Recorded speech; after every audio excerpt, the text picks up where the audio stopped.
ലോകമാധ്യമങ്ങളുടെ മുഴുവൻ ശ്രദ്ധയും ഗാസയ്ക്ക് പിന്നാലെയാകുമ്പോൾ ആഫ്രിക്കൻ രാജ്യമായ നൈജീരിയയിൽ നിന്നുയരുന്ന നിലവിളികൾ ശ്രദ്ധിക്കപ്പെടാതെ പോകുകയാണ്. ക്രൈസ്തവരായതിന്റെ പേരിൽ ഒരു ജനത അവിടെ നിരന്തരം കൂട്ടക്കൊലയ്ക്കും അതിക്രൂര പീഡനങ്ങൾക്കും ഇരയായിക്കൊണ്ടിരിക്കുന്നു.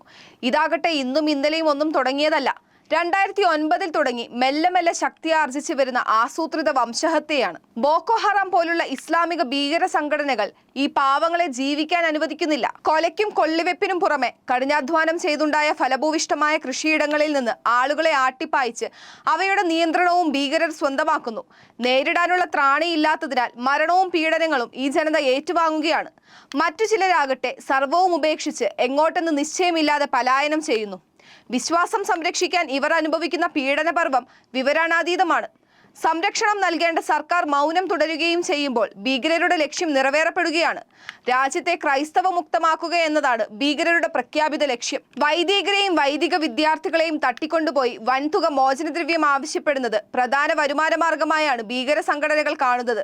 ക്രിസ്ത്യൻ വിശ്വാസത്തിന്റെ കേന്ദ്രങ്ങളായ ആരാധനാലയങ്ങളെ ലക്ഷ്യമിടുന്നതിലൂടെ വിശ്വാസി സമൂഹത്തിന്റെ മനസ്സിടിച്ച് അവരുടെ സംഘടിത ശക്തി തകർക്കാൻ തീവ്രവാദ ഗ്രൂപ്പുകൾ ശ്രമിക്കുന്നു. ഇതിനായി കൊള്ളയും കൊള്ളിവെപ്പും തട്ടിക്കൊണ്ടുപോകലും നിർബാധം തുടരുന്നു. ദുർബലമായ സർക്കാരുകളും സൈന്യത്തിലെ ചേരിതിരിവുമെല്ലാം ഭീകരർക്ക് അനുകൂല സാഹചര്യമാണ് ഒരുക്കുന്നത്. നൈജീരിയയിൽ മാത്രം 15 വർഷത്തിനിടെ 18,000-ഓളം പള്ളികളാണ് ബോക്കോ ഹറാമും ഈ ഭീകര സംഘടനയുടെ പോഷക സംഘടനകളും ചേർന്ന് അഗ്നിക്കിരയാക്കിയത്. രാജ്യത്ത് പ്രതിദിനം ശരാശരി 32 ക്രൈസ്തവർ കൊല്ലപ്പെടുന്നതായി കഴിഞ്ഞ ഓഗസ്റ്റിൽ international society for civil liberties and rule of law പുറത്തുവിട്ട റിപ്പോർട്ടിൽ ചൂണ്ടിക്കാട്ടുന്നു. ഈ വർഷം മാത്രം ജൂലൈ വരെ 7,000-ഓളം ക്രൈസ്തവർ ഇസ്ലാമിക ഭീകരരാൽ കൊല ചെയ്യപ്പെട്ടതായും റിപ്പോർട്ടിലുണ്ട്. എന്നാൽ സർക്കാരിന്റെ പക്കൽ ഇതിനൊന്നും ഒരു കണക്കുമില്ല.